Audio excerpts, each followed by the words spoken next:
ASSIM Al-HAKEEM. This is the video. It's very interesting. Have a look to see what he says. When Muslims go and conquer the adjacent country, what do?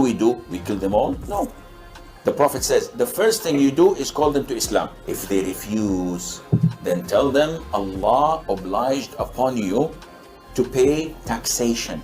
Things have been taken out of context. Now, one thing you need to understand with the Quran, if you like to isolate verses alone without understanding the context of the verse, then there's a problem. In order for you to isolate a verse, you should know the context first. Then you can isolate the verse, because then you know the summary. If somebody asks you what is the context to this, you already know, you can mention it. But if you don't know the context to a verse and you just take a chunk of a verse just like that and then build a case, there's a problem. Every verse you see in the Quran goes with a timeline and context. For example, if you read Quran chapter 33, verse 53, that verse doesn't apply to us right now. Why am I saying that? It says, "Oh, you who believe, do not enter the houses of the prophets unless you have permission for a meal, for food." The prophet is not alive.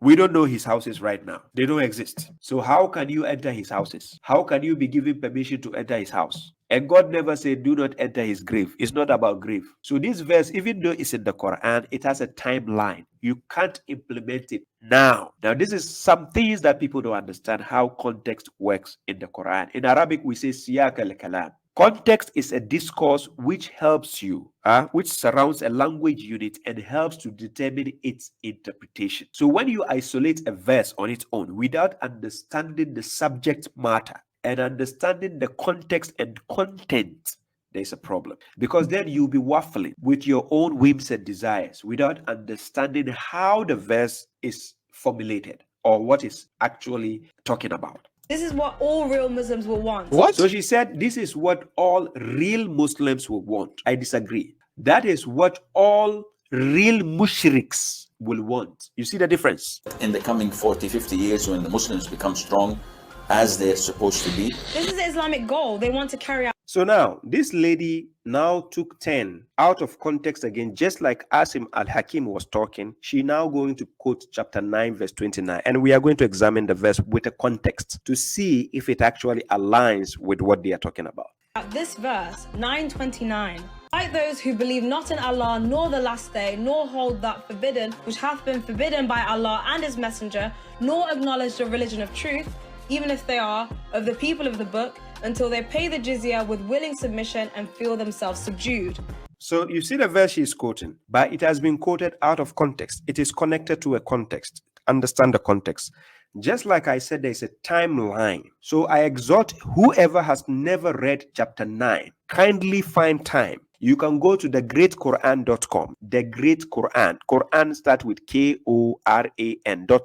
Go there, put chapter 9, verse 29. Read the context upwards and read the context downwards and understand, does it have to do with us or it is based on the timeline of the prophet? Then you understand it is not a command to you and I. It is a command based on the context to the believers and the prophet at that time, because they are fighting with the polytheists, the mushriks at that time. Chapter 9, verse 29. So what the lady was quoting is chapter 9, verse 29. Fight those who do not believe in God, nor in the last day, nor do they outlaw what God and his messenger has outlawed, nor do they profess the religion of truth among those who were given the Al-Kitab, until they give tribute by force while they are subservient. Now, al-jizya here, the sectarians will translate it as tax. If it is taxation, ask them, what is the percentage of the tax? Which percentage did God say you should give?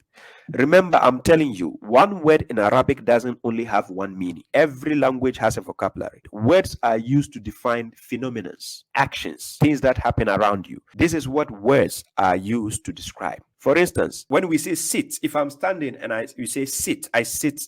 In Arabic, we say jalasa. You see, when in English you say sit, in Arabic you say jalasa, right? He sits. This same word in Arabic is defining what the Englishman is saying. But then that same word can be utilized in different forms to give you another meaning. That is why words have root words. They have roots. When you plant a seed, you put it to the ground, the seed, it sprouts. When it sprouts, the roots start having branches. And when it's growing with the tree also have branches. But the branches are all connected coming back to the seed. It's one seed. You should be able to connect the branch back to the stem and it goes straight to the seed, to the root. So that's why we have root word. So in Arabic, we have something we call trilateral root word. You have 3 letters. We call it word form. So this word form, it has branches. A word in Arabic can be used for negative and positive. One word, the same word. When we say prefix, you put something in front of the word, it changes the word to another form. It can make it a noun, an adjective, and so on. That is coming from the root word. The word kill in English, K-I-L-L. The literal meaning of kill, it means murder. But then you can use the word kill to mean to terminate, to finish, and so on. So when you say kill, you can put it in a context which actually doesn't mean to kill somebody literally. Nigerians, pardon me, Nigeria, pardon me. You can say Ivory Coast killed Nigeria. The word killing, but it doesn't literally mean you are killing. So that same word, you put it in a context in order to suit the subject of discussion, to make sense. So this is why a word can have branches. To just summarize, to make it simple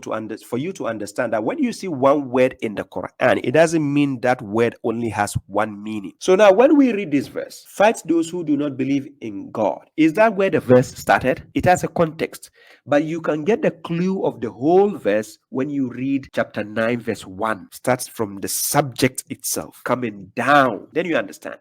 So when you go and take one chunk of a verse out of a controversial topic, what you are doing is you are playing with your conscience because you have no idea. It's like you just take one bit of the part of the issue and then you are making a different issue out of it. So when we talk about the jizya in the Quran, he is not talking about taxation like money. If God is talking about taxation, he will tell you the percentage. If he wants to give you specific numbers to things, he will give you direct number. When you read Quran chapter 8 verse 41 and know that whatever you capture of spoils, that is what? Ganimtum. Whatever you capture when you go for war, then indeed 1/5 is for God and for the messenger and for the relatives and the orphans and the poor people and the wayfarer. If you believe in God and what we have revealed to our servants on the day of the criterion. Now, do you see how specific God is with the verse? In Quran chapter 8 verse 41, he said, and know that whatever you capture of spoils, then 1/5. Do you see how specific that is? If you want to know how specific God is, go to chapter 4. Start reading from verse 11, verse 12, verse 13, and see about the dispersing the inheritance. God was specific about the number of percentage fraction you have to give when it comes to share distributing inheritance. If he wants to give you number for something, he will be specific. If he wanted you to have done 2 rakat, 3 rakat, he will have mentioned it. He will say, when you do salah, do 2 rakat, do 4 rakat. He will tell you. He didn't tell you who are you out of your foolishness to go and give people a number and say you have to do 5. Hey, it is 2, 2, 4. At least it's a football formation. So now I brought you to this verse to show you how specific God can be if he wanted to be specific about a topic. Quran chapter 9 verse 29. So when God says, fight those who do not believe in God, nor in the last day, nor do they outlaw what God and his messenger have outlawed, nor do they profess the religion of truth among those who were given the book, until they give tribute. The word jizya doesn't only stand for taxation. Yes, it can mean taxation, but in this sense, it is tribute. You give tribute to something.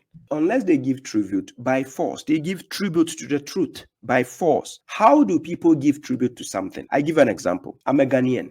I'm from Ghana. I'm based in Finland, but I follow the rules in Finland. So I'm giving tribute to the laws of the country. I have to respect the laws of the country, even though I'm not a Finn. Do you understand? Originally, I'm not a Finn. I'm from Ghana, but I have to give tribute to the laws they have because the law is what is governing the country. So you give tribute based on if the believers are dominant in that position. So you give tribute to whatever they have, because it is their land, it is their territory. If they tell you, we don't want you to do this, you cannot argue and say, oh, I have to do this by force. What do you mean? You come to my house, my rules. You can't, you leave. Do you understand? So now let's check the context. You start from verse 28. Listen what God says. "All you who have believed, the polytheists, the idolaters, are only polluted, so they shall not approach the sacred masjid after this year of theirs. And if you fear for financial support, then God will enrich you from his favor." Now listen carefully. If you fear for financial support, God will enrich you. He didn't say take money from somebody. He said he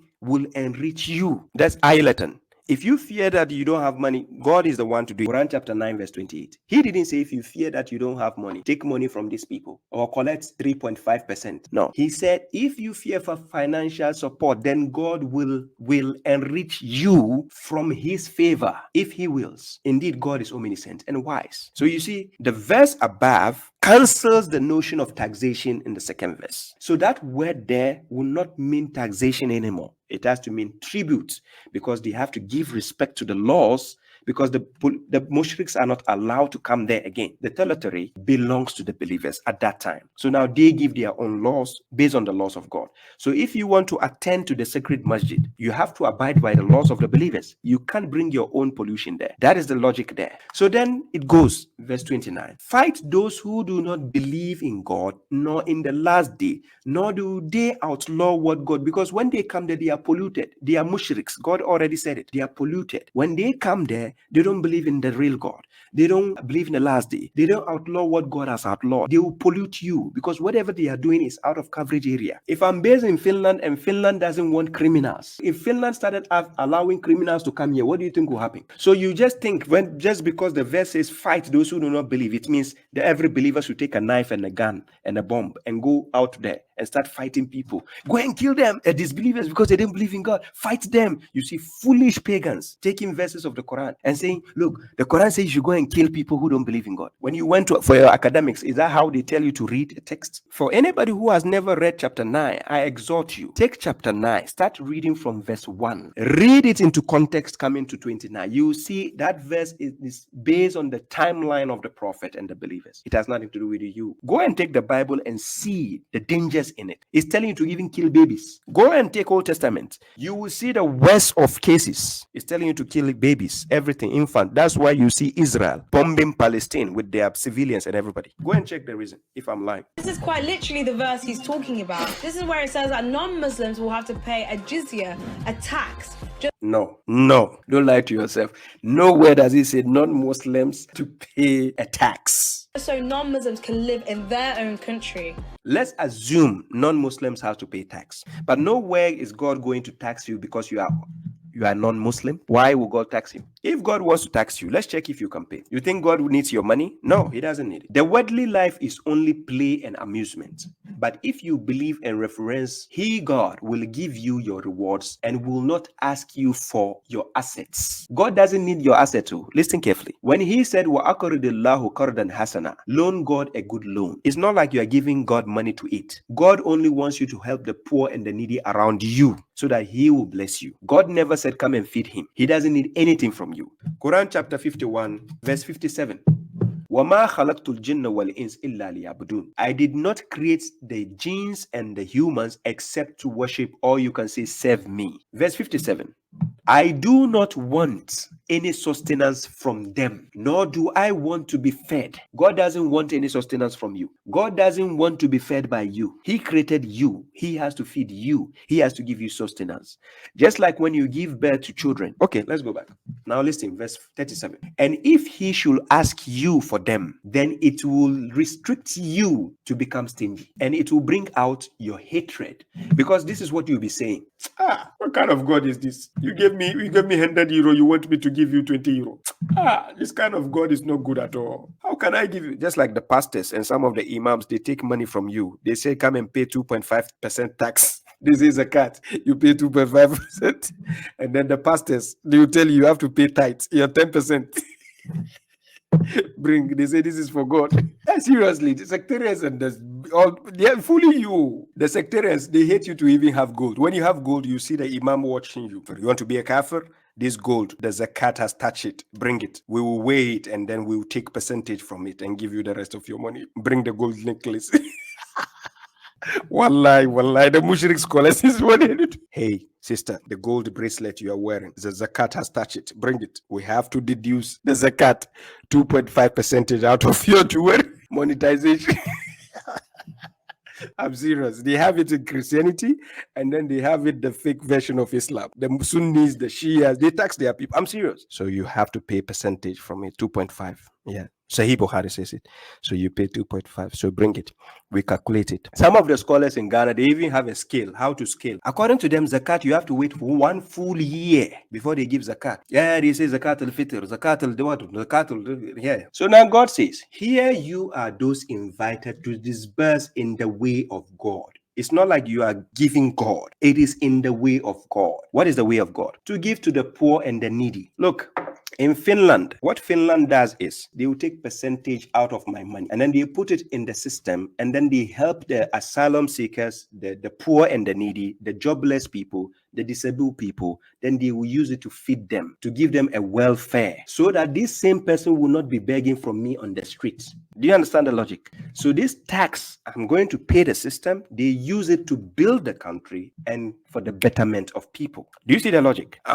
So in this sense, God is only inviting you to help the poor and the wayfarer, the needy, those who are poor, those who are helpless, the orphans. He said, go and feed them so that your community can come out to standard, so that people can have good means. Babashuaib, there are poor people around your community. I want you to feed them. Come to me and I'll pay you double the money you use. Feed those people. Give it to the orphan. Give it to the poor people there. Don't go and give it to any imam or sheikh. Then he said, come, the money you have paid, I'll double it to you. So tell me, who is doing favor for who? Do you think God needs your money? So ladies and gentlemen, this is what you have. When you don't have the right people to speak up for the real Islam, then you end up having the corrupted version of Islam being presented to the majority of the people.